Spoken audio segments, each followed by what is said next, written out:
So if you're running ads across different channels and you go to open up your reports at the end of the month, you'll probably notice that the ad reports don't match your actual figures. Facebook says, nice, you got 100 leads. Google says, great, you got 200. Then you jump into your CRM and it says, nope, you've only got 150. So you start thinking someone's lying here because it should be 300. And that usually turns into, is Facebook broken? Is Google inflating numbers? Or is the CRM just missing something? But what doesn't get explained properly is the ad platforms don't track who caused the inquiry, they track who can take credit for it. And those two are very different things. Let me walk you through why. People behave differently now. People don't see one ad and instantly book anymore. The buyer journey is a lot more complex, and that is where the confusion usually starts. Here's a simple example. Someone clicks your Facebook ad, they think, yeah, maybe, but they don't book or inquire.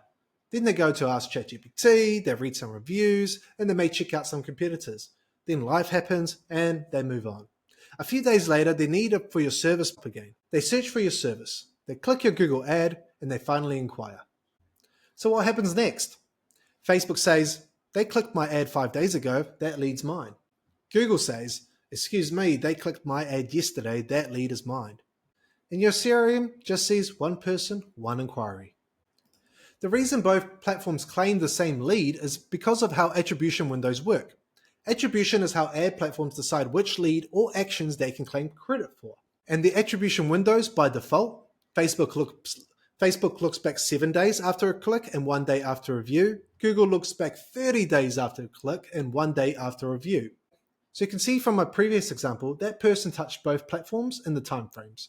And both platforms raise their hand and say, yep, that was us. But it's still just one inquiry.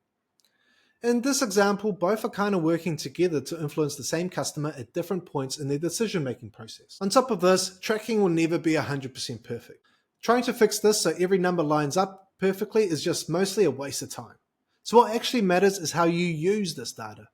Use your numbers to spot trends. Use them to see which ads are working and which aren't. Are inquiries going up or down? Is my landing page actually doing a good job at converting these ad visitors? And is my revenue actually coming from profitable services?